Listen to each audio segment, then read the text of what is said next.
So my name is Derek Banyard. I'm co-founder and CEO at Stanza Biosciences. Today I'm going to talk about changing the landscape of regenerative medicine. Specifically, I'm going to take you guys on an engineering journey, a bioengineering journey of how essentially we're creating an integrated mechanical processing for enhanced fat grafting and therapeutic applications. So first question is, what comes to mind when you think about plastic surgery? Anybody? Shout out an answer. What's the first thing that comes to your mind? Kim Kardashian. Anyone else? Anyone else? So most people, when they think about plastic surgery, this is what they think about, right? BBLs, Botox, facelift, nose jobs, which, I'll be honest, is a big part of plastic surgery. But the reason I got into plastic surgery is because we consider ourselves a surgeon. You know, we cross-train in general surgery, orthopedic surgery, vascular surgery, you name it. Not everything, but almost everything. We like to consider ourselves surgeons from head to toe, from infancy to octogenarian. You guys know who did the first organ transplant? A plastic surgeon. His name was Joseph Murray. He was at Harvard. He also won the Nobel Prize in '90 for this amazing accomplishment, but I digress. Fat is the future. I know that's a big and bold statement, but at Stanza, we truly believe this. Fat is the future of what? It's the future of regenerative medicine, okay? So, like I said, when most people think about plastic surgery, they think about the Brazilian butt lift or Kim Kardashian.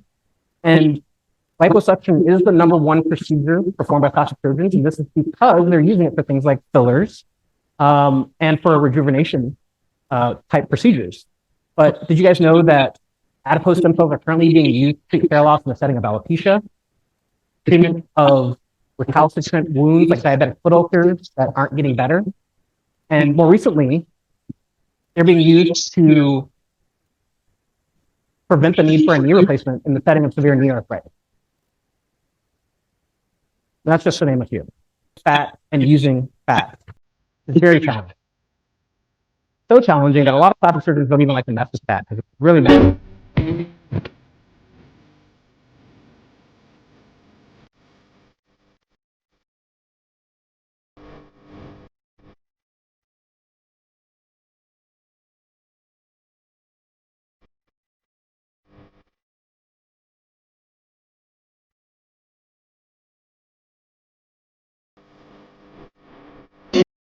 That's just one example of a workflow that a surgeon is confident enough to put on social media about their dealing with that. I don't know what that is. I mean, it's a centrifuge, right? But it's a manual centrifuge, and they're showing how they process the fat. And this is just one step of processing the fat. They didn't show all the other steps of getting the fat into the syringes prior to spinning the fat. But believe it or not, for high volume applications, Yeah, so we take the fat that we aspirated, we run it through a strainer, okay? That gets rid of the tumescent fluid, so the fluid that's going in the big bucket down here on the outside is the stuff we throw away. That's the tumescent fluid consisting of lidocaine, epinephrine, and normal saline or lactated ringers. It's just the preservative. It also is going to get rid of any extra blood, and what's left behind in the pan is the pure fat and some fibrous tissue. So after it's sieved through, then we wash it, clean it with antibiotics, get it nice and super sterile, and then we'll also make sure there's no fiber in there by going through it with some scissors. So it's basically just percolating now, and then we're going to come in a little bit here and just make sure that it doesn't get clogged. So you can see that's the residual that's dripping through. So this tells us this is pretty good fat because not much is sieving through. you guys catch that? He said he was going to go through with some scissors. Yeah. Like, this is what surgeons are marketing on social media to their patients. The cutting edge of fat processing, or Brazilian butt lift, or injections for stem cell type therapeutics. We can do better, right? Prior to me entering plastic surgery training, I was at UC Irvine. I spent the better part of a decade in the hood, in the culture hood, in the incubator, at the flow cytometer, messing with fat. And I learned a lot about fat. In 2013, this paper came out. And this was right around the time I was joining the institution at UC Irvine. very interesting paper about nano-fat grafting. And I want you to just pay attention to the two main authors on this paper.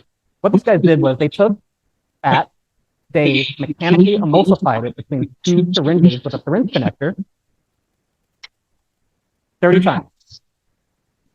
After doing this, they filtered it through a bridal veil, which is a mesh, and then they injected it for the correction of dark spots, wrinkles around the breast, and around the lips. Amazing. This was a clinical study. They didn't really look at the science, but they were onto something.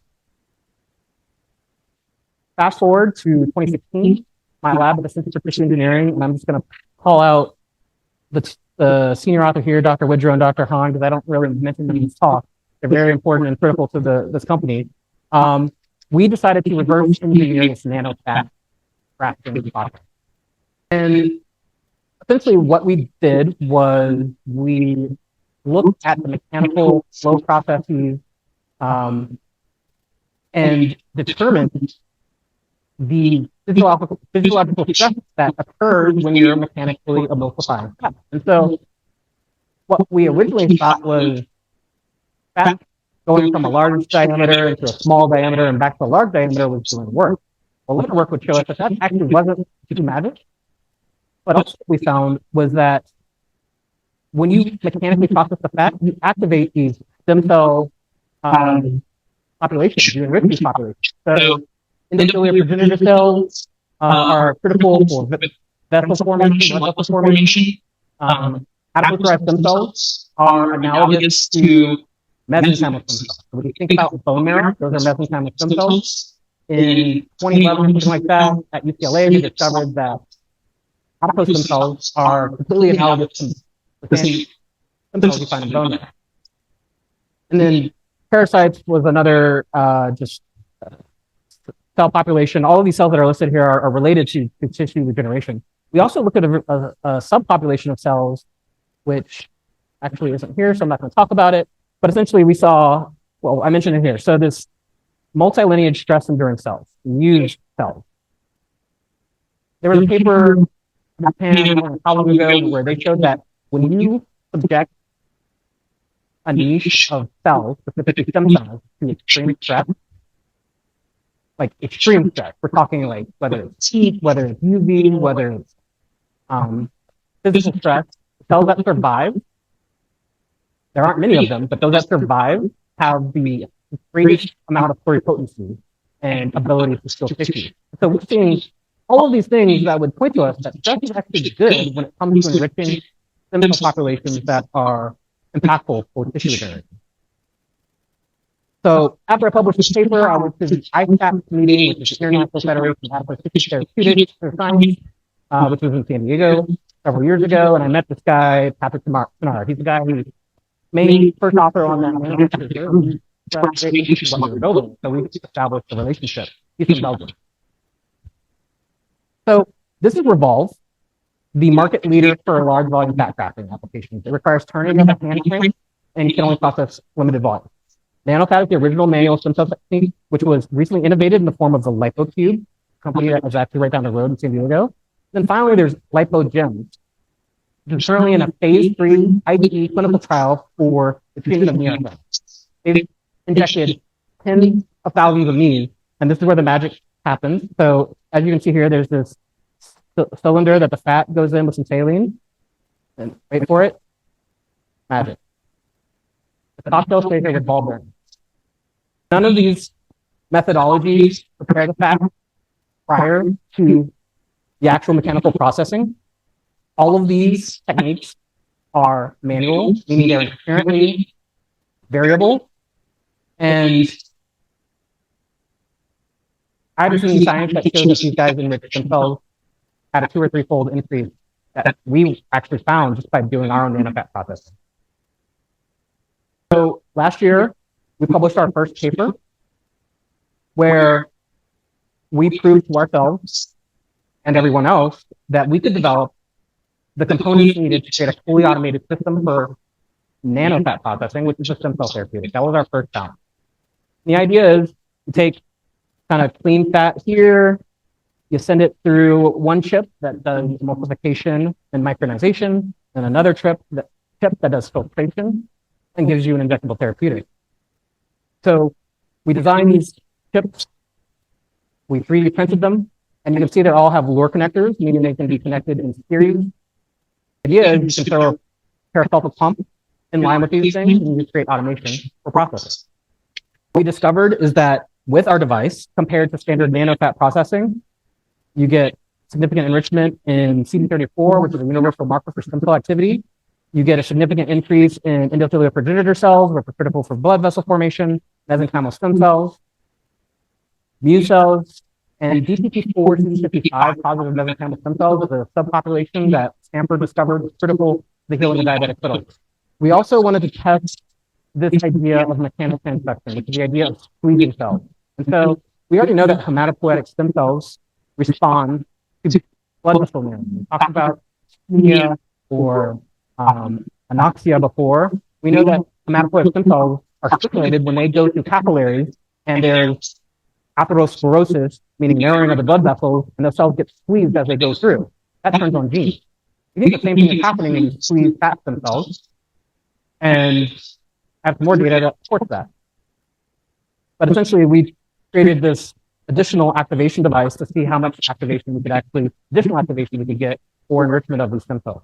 So we created our own kind of cell culture techniques and looked at the phenotypic characterization of these cells at 24 hours.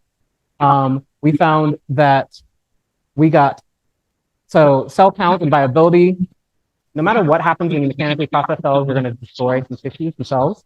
But the viability maintains, and there's no statistically significant decline in that viability of the cells. But we also saw a increase in these stem cell populations that I previously mentioned.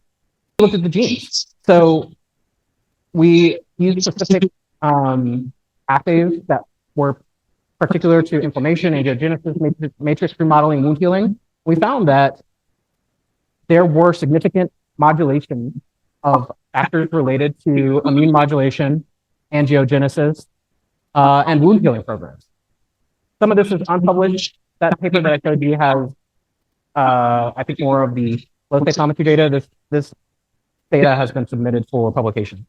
But we also did a 3D angiogenesis assay of blood vessel formation, and macrofat, which is just the standard fat, which has been processed by a conventional method, which is using an enzyme called collagenase to get a monoculture of cells, which is the most potent kind of way to get, a stem cell population. That's our positive control.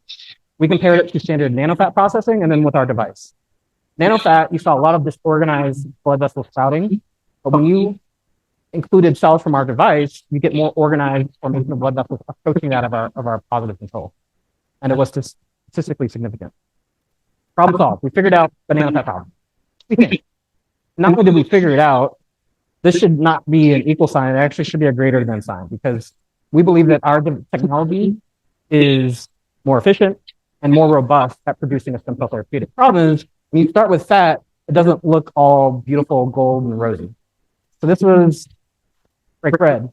But I'm proud to say that they are investors in on the clinical advisory board of our company, because they understand tremendous technology that we're building and the impact that it's going to have on our field. So now's the hard part. There's a reason there's no automated device on the market that can take, that really red, nasty looking fat and make it look beautiful gold. Very challenging engineering problem. Part of that is because every patient is different. There's different levels of connective tissue within that adipose space. Fat as adipose, which is oil, which makes life difficult for everything, and studying it is difficult. And every device that's on the market, including the most recent device that came on the market, requires some kind of manual, I don't know if it's because of biofeedback or it's because nobody thought of doing a peristaltic route, but that's why we're here, right?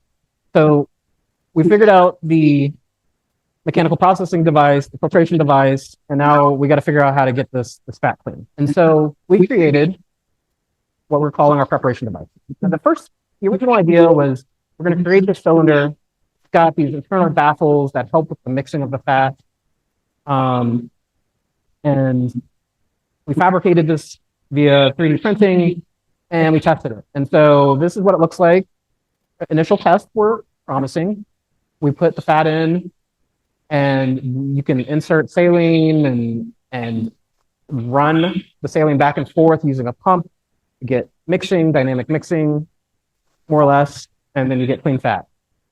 It worked okay. It wasn't great, but we're scientists and we study it. So essentially, we hooked this device onto a syringe pump. We load the fat, we load saline, and then after the saline loaded, we do a number of cycles of washes and pauses to allow that fat to kind of separate in this system that's created. After we've done our series of tests, we'll run it through colorimetry and flow cytometry to look at the cells that were extracted from the fat. And so the first thing we had to do was determine the interval between washes and separation. And we took this all the way out to, I believe, 5 or 10 minutes. So this is just limited data. I don't have my notes on me. But essentially, we found a sweet spot of essentially a minute of separation. You don't have to go beyond a minute. We're trying to get as efficient as possible to automate this process and speed this process. So next, we wanted to put it in line with our emulsification micronization device, which that's not really working. Sorry about that. So this is our emulsification micronization device. As you can see, there are essentially the beauty of having these chips connected via lure connectors is very easy to envision this in a system where you turn a switch and the route of the flow of the fat is just altered to go from one way to another. Or we can dynamically have it recirculate in the same type of surface.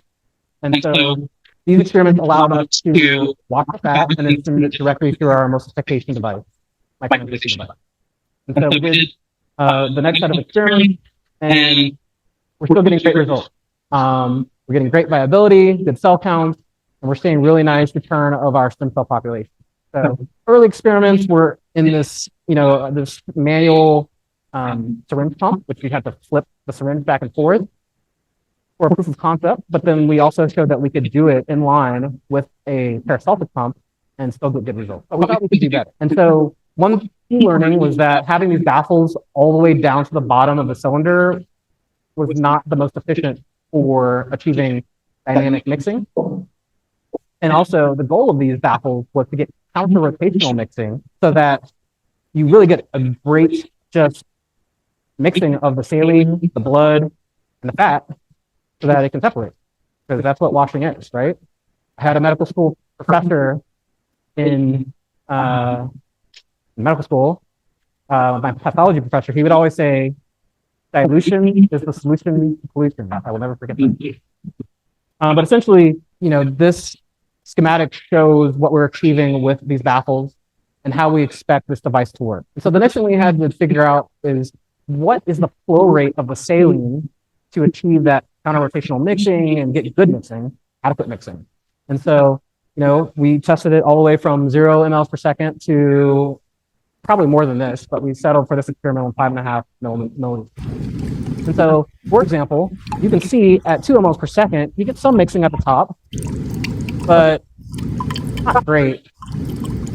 But when you go to 5 mLs per second, you get much more dramatic mixing and counter-rotational flow of the fat all the way down to the end of the baffles. And so we've achieved what we think is,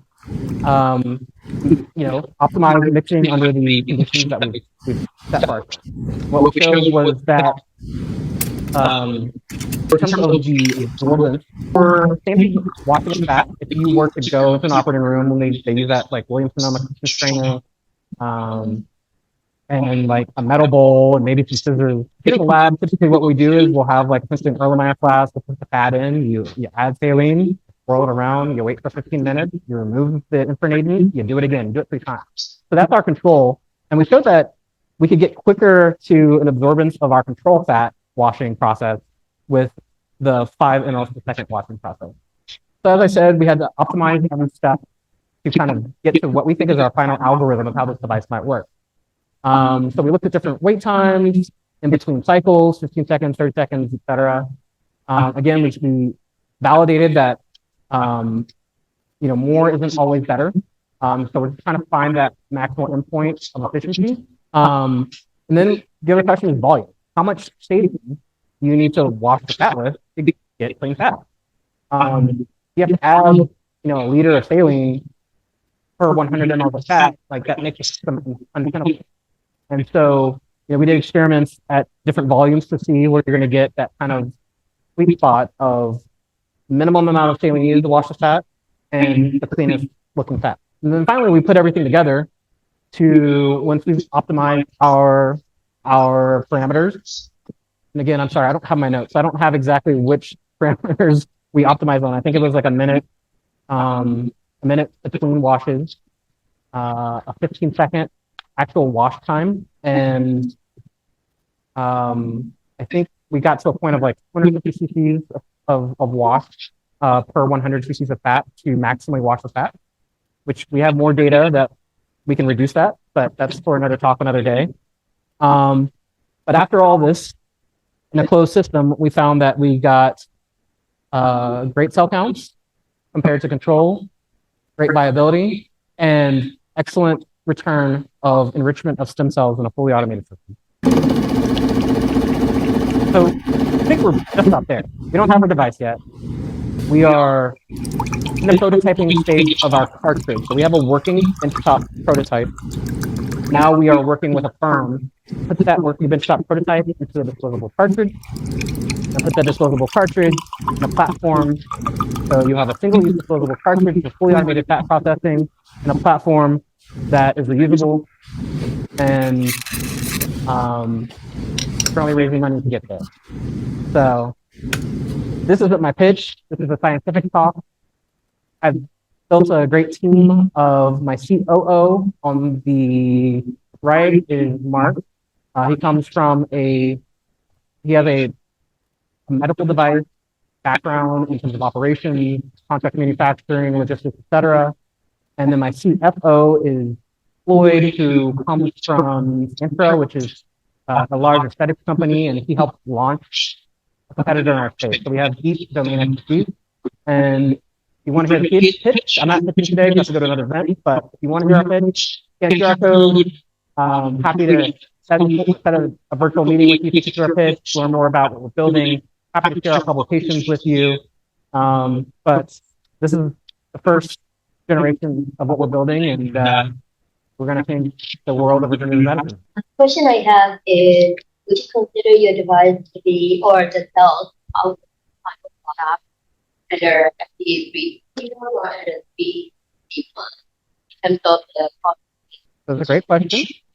We are building a class 2 medical device via the 510K regulatory pathway, and we are operating under the same classification as our competitors. So Lipogem, which is that company in the phase 3 clinical trial, they don't call themselves a stem cell company. They have a device that resizes fat. So whether it's microfragmented fat, as they'll talk about it in the literature, they're injecting these with microfragmented fat. Really a stem cell product, but until we have the proper approach to clinical studies addressing it as a stem cell product, essentially we're providing a tool to resize fat for indications that surgeons are already doing in manual methods. Hey there, really cool presentation. So you already kind of answered my first question, which is what you're doing right now is you're making a medical device that's for a profit already happening, right? You're providing surgeons a tool, right? My question really is, so the stuff that comes out, you are really focused on the cells and the cell populations that are, and that is sort of the value proposition, which is you're getting something that's more well-defined, you know how to measure what that stuff is, and that's going to give you a better result. What does that stuff look like? Is it like goop that you inject back into patients? Is it more like a liquid cell suspension? Can you control that? Is that a factor in how you use it? I guess. What is the other stuff that's in there other than the cells that are still oiled and other types of degraded or partially degraded ECM proteins? How does that affect the outcome of it? Again, you're providing a tool, so it's like it doesn't matter right now, but it seems like that's kind of what you're about those products. Absolutely. Yeah. So, if you look at nanofat, the manually processed fat that is injected, you thin that down, you're still going to get about 40% saline. You're going to get a small oil layer that's getting injected. And surgeons are getting great results with that unrefined product. Does our device 100% pick up the saline? No. Does our device 100% pick up the fat, the oil layer? No, but it does a better job. There's a concept of wet fat and dry fat. So actually we've learned that having a little bit of saline in your fat is beneficial. There's also a theory that floats around in the fat space about the zone of central necrosis. So if you inject something greater than a particle size of 800 microns, you're going to get necrosis at the core of that particle. The beauty of our system in the tip space and peristaltic space is we can change the dimensions of our filtration, of our pore sizes to alter the output for the desired application. One of our value propositions is our device is multi-functional. So if you look right here, this is a report for our Nest CS product, which is kind of our nanofat product. But also on the side here, we have injection canisters for macro fat for large volume. So our device does both the kind of fat you're going to see injected for Brazilian butt lift, but it also creates this micronized fat, nanofat-like product for stem cell type applications. And then what this doesn't show you is our device actually combines the two.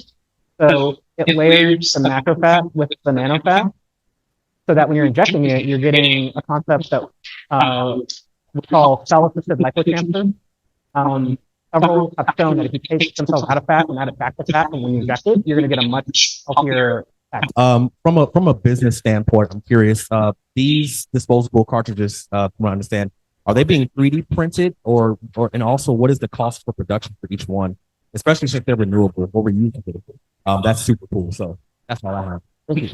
I won't get into hardware just because it's kind of a public pitch, but the early cartridges will be 3D printed, but we're going to make them an injection molded model.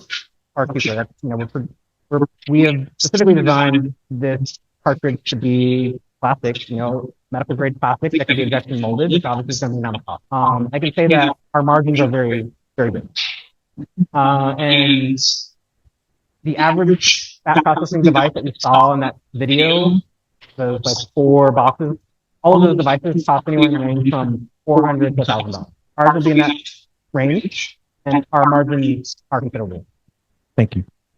All right. Thank you very much.